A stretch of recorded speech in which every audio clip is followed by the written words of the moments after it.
Baiklah, di sini saya akan mempresentasikan hasil dari praktek kerja lapangan saya.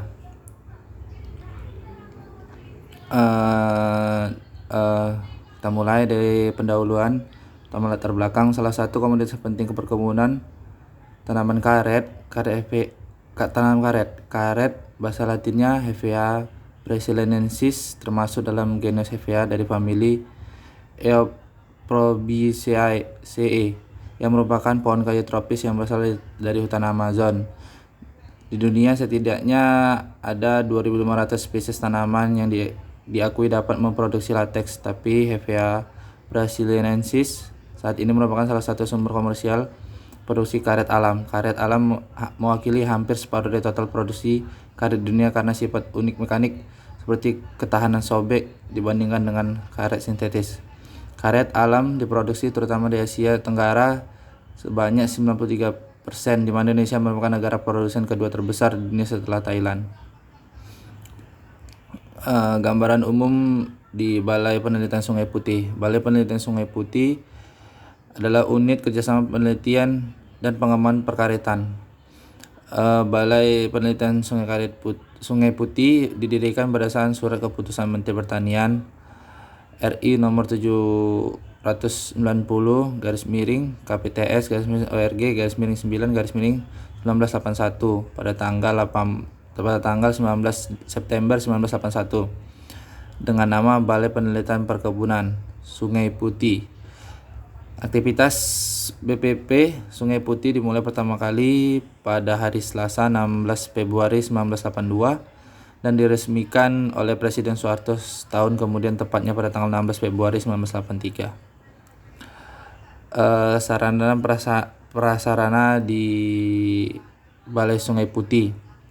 Adapun sarana dan prasarana yang terdapat di Balai Penelitian Karet Sungai Putih sebagai berikut. Ada kantor balai, perpustakaan, rumah kaca, pos keamanan, taman kanak-kanak, madrasah diniyah, sekolah dasar, masjid. Untuk rumah kacanya ini itu tidak aktif lagi, mungkin disebabkan karena telah berpindahnya untuk balai penelitian yang aktif, yaitu di daerah Palembang sana. Itu pun ditambah gereja, kantor koperasi, gedung Priska, kantor kepala desa Sungai Putih, lapangan poli, lapangan sepak bola, tenis meja, bulu tangkis. Untuk gambaran umum teknik budidaya. 1. Lokasi Balai Penelitian Sungai Putih. Balai Penelitian Sungai Putih, pusat penelitian karet berada di Desa Sungai Putih, Kecamatan Galang, Kabupaten Deli Serdang, berada sekitar 45 km dari selatan Kota Medan dan berjarak sekitar 27 km dari Kota Lubuk Pakam. Lokasi Balai Sungai Putih terletak pada ketinggian sekitar 80 meter dari permukaan laut. Luas areal Balai Penelitian Sungai Putih memiliki perkebunan percobaan atau KP seluas 452,84 hektar serta memiliki 5 buah laboratorium, yaitu laboratorium tanah, proteksi, teknologi, fisiologi, serta 3 rumah kaca dan 1 stasiun klimatologi. Kebun percobaan Sungai Putih memiliki 50,26 hektar. Kebun plasma nutpah hasil ekspedisi Brazil 1981 sebagai lahan dasar kegiatan karet. Yang ketiga, luas kebun yang ditanami. Dari keseluruhan luas areal, tidak seluruhnya ditanami oleh tanaman karet, tetapi terdapat penanaman kelapa sawit dengan tanaman menghasilkan 49,65 hektar dan tanam belum menghasilkan dengan luas 0,85 hektar. Untuk hasil tanaman sawit yang dipanen dari kebun percobaan dijual dalam bentuk TBS, dan mekanisme tanaman yang dilakukan pihak kebun. Pemakaian lahan yang lain. Lahan Balai Penelitian Sungai Putih sebagian dimanfaatkan untuk perumahan karyawan, koperasi karyawan, sarana keagamaan, sarana olahraga, jalan, dan bangunan untuk ibu-ibu Persatuan Istri Karyawan atau Priska. Aspek teknik budidaya. Yang pertama ada pembibitan, kedua penyediaan biji, ketiga penanaman batang, keempat pengolahan, kelima pemeliharaan batang bawah, Keenam, kebun entres. Ketujuh, pengolahan lahan kebun entres. 8, pemeliharaan kebun entres. 9, pemanenan entres. 10, pengepakan atau pengemasan. Pembibitan batang bawah dan kebun entres. Pertama, lakukan persiapan lokasi pembibitan batang bawah. Pengolahan lahan yang digunakan sebagai tempat pembibitan batang bawah sebaiknya dipilih lahan yang gembur, relatif datar, mudah dijangkau dan diawasi, dekat sumber air dan bebas dari hama dan penyakit. Pembibitan batang bawah. Pembibitan batang bawah adalah bibit yang akan digunakan sebagai tempat penempelan mata tunas pada proses okulasi untuk memperoleh bahan tanam yang baik. Benih yang digunakan sebagai batang bawah berasal dari biji. Pilih yaitu biji yang diketahui pohon induk asalnya dan ditanam pada lahan pembibitan batang bawah 4-6 bulan sebelum diokulasi. Yang C, pemilihan bibit batang bawah. Kegiatan pemilihan bibit batang bawah meliputi pemupukan, pengendalian hama dan penyakit, dan pengendalian gulma. Pemupukan dilakukan selama 4 bulan dengan interval 1 bulan. D, pembangunan kebun entres. Pertama, kebun entres. Kebun entres dapat diperoleh dari cabang tanaman komersial di lapangan. Entres diambil dari tanaman bukan kebun entres. Memiliki tingkat keberhasilan okulasi yang rendah dan tidak seragam. Bahan tanaman untuk kebun entres dapat dipakai stum mata tidur, stum mini, dan batang bibit dan bibit dalam polybag. Pengolahan lahan. Pengolahan kebun entres sama dengan kegiatan pengolahan lahan yang dilakukan pada pembibitan batang bawah, yaitu sebaiknya pilih lahan yang gembur, relatif datar, dan mudah dijangkau dan diawasi, dekat dengan sumber air dan bebas dari penyakit. Pemeliharaan kebun entres. Pemeliharaan kebun entres meliputi pengendalian gulma, pengendalian hama dan penyakit, pewiwilan, dan pemurnian klon. Selanjutnya, pemanenan entres. Umur panen entres disesuaikan pada teknik okulasi yang dilakukan. Mata entres dipakai untuk okulasi dini dipanen pada umur 3-4 minggu, untuk okulasi hijau dipanen 3-4 bulan, dan okulasi coklat dipanen umur 8-16 bulan. Selanjutnya, identifikasi atau pengendalian hama dan penyakit. Pada kebun entres di kebun percobaan Balai Penelitian Sungai Putih, serangan penyakit lebih intensif dibandingkan dengan serangan hama. Penyakit yang sering menyerang tanaman karet adalah jamur akar putih yang disebabkan oleh Rigidoporus microporus dan penyakit gugur daun Collect-Triticum gliosporidae. Hama yang menyerang tanaman karet antara lain tungau kuning, rayap, dan hama bekicot. Teknik menilai kesegaran biji karet. Biji yang baik adalah biji yang dikumpulkan dari kebun-kebun yang sudah berumur kurang lebih 10 tahun. Ciri-ciri biji yang baik adalah murni, diukur dari bentuk, ukuran, dan ciri khas corak kulit. Daya kecambah tinggi 70%. Sebelum masuk penyelesaian bibit direndam selama 2-3 malam agar menjaga kadar air dan kesegaran benih. Terus dilakukannya okulasi. Okulasi adalah salah satu cara perpanjangan tanaman secara vegetatif melalui penempelan mata entres ke batang bawah dengan tujuan mendapatkan sifat yang unggul. Dalam pelaksanaan okulasi, hal yang harus diperhatikan: kesiapan batang bawah, pembuatan jendela okulasi, penyiapan perisai mata entres, penempelan mata entres, dan pemeriksaan hasil okulasi. Pembukaan dan pemeriksaan hasil okulasi. Pemeriksaan hasil okulasi dilakukan selama 21 hari setelah okulasi. Untuk minimalkan penyelewengan, pemeriksaan harus dilakukan oleh tim berbeda dengan mengokulasi. Okulasi dibuka dengan mengiris plastik pembalut dan perisai. Teknik penanganan bibit SOMT. Penyeleksian stum. Penyeleksian stum dilakukan untuk memisahkan stum mata tidur yang baik dengan kurang baik. Stum mata tidur yang baik adalah stum akar tunggal yang lurus. Bila terdapat lebih dari satu akar tunggang, maka pilih akar yang tunggang yang baik, sisanya dipotong. Dan jika terdapat akar serabut, juga harus dipotong atau dibersihkan. Yang tersisa hanya 1-2 akar tunggal yang baik. Penanaman stem ke dalam polybag. Polybag yang digunakan untuk pembibitan berukuran 25 cm kali 40 cm. Tanah yang dipakai adalah tanah top soil yang telah digembur dan diayak. Pemberian pupuk dasar dapat digunakan dengan rock fosfat 25 gram per polybag. Tanaman karet belum menghasilkan TBM. 4. Teknik penyisipan tanaman. Penyisipan adalah penggantian tanaman yang mati akibat penyakit atau akibat kerusakan lainnya dengan tanaman yang baru. Teknik pengolahan tajuk. Penunasan. Setiap seminggu sekali tunas-tunas liar dibuang, dan jika mata kolasi bertunas lebih dari satu, tunas yang jelek dibuang dan yang bagus dipelihara. Tujuan dari penunasan adalah untuk mendapatkan tanaman yang baik atau subur dengan bentuk batang dan yang tegak atau lurus dan kulit batang mulus.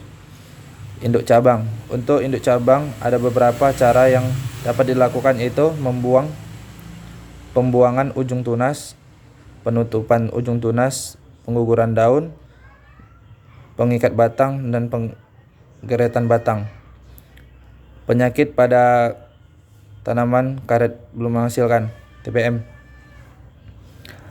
Penyakit jamur akar putih, penyakit gugur daun, terus penyakit daun, jamur upas, dan fusarium. Gulma pada TBM. Gulma yang tumbuh di areal tanaman karet telah menghasilkan, umumnya tumbuh di antara gawangan. Teknik pemupukan. Tujuan pemupukan adalah meningkatkan pertumbuhan tanaman dengan menjaga keseimbangan hara dalam tanah yang dibutuhkan tanaman sehingga dapat meningkatkan dan mempertahankan produksi, meningkatkan ketahanan tanaman terhadap serangan hama, penyakit, dan mempertahankan kesuburan tanah serta menjaga kelestariannya. Pemupukan dapat diberikan langsung ke tanah dan pemupukan melalui daun. Pemupukan melalui tanah umumnya diberikan dalam bentuk butiran, tepung, tablet, atau larutan. Pupuk diberikan 100 gram per pohon, diberikan 2 kali dalam setahun sampai matang sadap. 7. Pemahaman atau praktek kontrol tapping system. Yang pertama, arah dan sudut irisan sadap. Sudut kemiringan sadap yang paling baik sekitar 30 sampai 40 terhadap bidang datar. Untuk bidang sadap bawah, pada bidang sadap atas sudut kemiringan dianjurkan 45 derajat. Yang B-nya konsumsi kulit. Yang ketiga, kedalaman sadap dan intensif sadap. Kedalaman irisan sadap dianjurkan adalah 1 mm sampai 1,5 mm dari kambium. Intensitas sadap didasarkan kepada sistem sadap baku yang menganggap S1 D/1 40% atau S/2 D/2 100% sebagai baku untuk sistem dan intensitas sadap. Penyakit tanaman karet menghasilkan.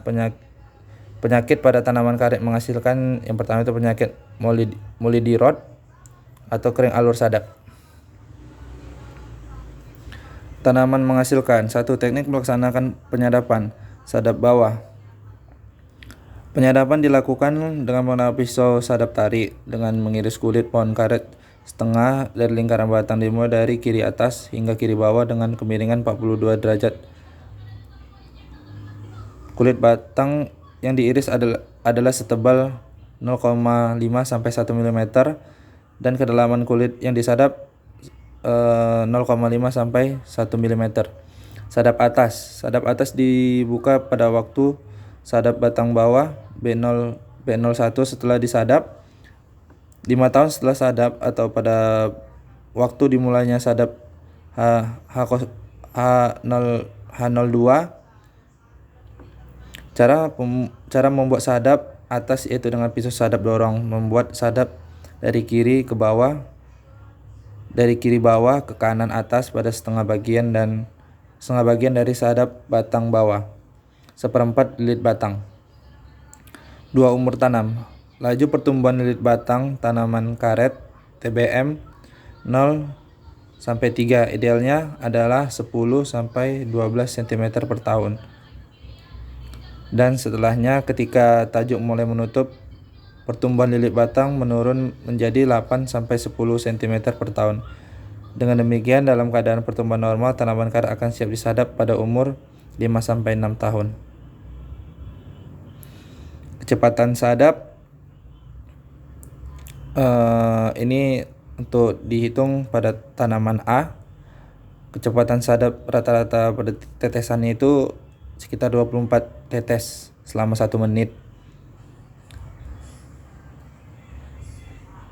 Untuk jumlah lateksnya ini untuk per menitnya ini hitungan per kilo atau per tetes. Untuk sadap A ini dia selama 1 menit dia ada 44 tetes. Untuk yang B itu ada sampai 76 tetes. Untuk yang C itu sampai 55 tetes. Di pada lapangan kami amati semakin besar batang pada tanaman karet itu semakin banyak pula tetesan lateknya dan semakin cepat. Persilangan. Di Balai Penelitian Sungai Putih sendiri memiliki kebun persilangan dengan luas 5 hadengan, jarak tanaman 70 cm kali 70 cm.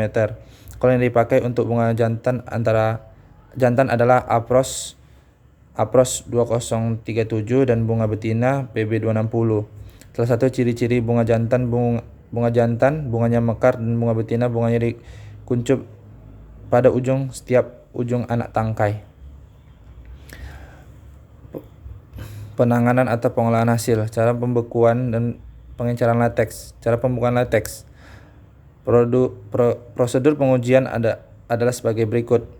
Lateks ditimbang 10 sampai 15 gram dalam cawan aluminium dengan cara menuangkan dari gelas ukur 50 ml secara perlahan-lahan. 2. Lateks dibekukan dengan asam asetat atau asam format dengan 2% dan dipanaskan di atas penangas air sampai serumnya menjadi jernih. Bekukan koagulum atau bekuan digiling menjadi krip dengan ketebalan 1 sampai 2 mm dan dicuci. Krip kemudian dikeringkan dalam oven, setelah itu didinginkan dalam desikator dan ditimbang. Cara pengenceran lateks. Pengenceran dilakukan dengan cara menambahkan air bersih ke dalam lateks hingga diperoleh 3K. Baku 12 sampai 15%. Tujuan pengenceran untuk memperoleh mutu yang seragam, mempermudah penggilingan dan mempermudah keluarnya gelembung udara dari dalam lateks. Penggilingan. Bekuan yang dihasilkan dari gilingan sebanyak 5 kali dengan digiling polos dan sekali gilingan beralur sambil disemprot dengan air. Tujuannya adalah untuk mencuci seed dan mencegah lengketnya seed pada roll penggilingan. Jenis bahan olah karet. Bahan olah karet atau bokar yang bermutu tinggi harus memenuhi beberapa persyaratan teknis, yaitu tidak ditambahkan bahan-bahan non karet, dibekukan dengan asam format atau bahan keunggulan lainnya yang dianjurkan dengan dosis yang tepat. Segera digiling dalam keadaan segar, disimpan di tempat yang teduh dan terlindung dan tidak direndam dalam air. Penerimaan atau pengenceran lateks kebun. 2 cara pengenceran lateks kebun sering dilakukan di pabrik dalam pengolahan. Cara pertama yaitu lateks kebun masuk ke dalam bak penerimaan, langsung ditambahkan air pengenceran yang jumlahnya ditaksir berdasarkan jumlah lateks dan setiap tangki angkut dan kakak lateks kebun tersebut. Cara 2 adalah dengan menguji terlebih dahulu kakak dan volume lateks yang telah terkumpul dalam bak penerima, selanjutnya dihitung jumlah air pengencer yang ditambahkan. Terima kasih, cukup sekian dari hasil presentasi saya. Lebih dan kurangnya saya mohon maaf. Assalamualaikum warahmatullahi wabarakatuh.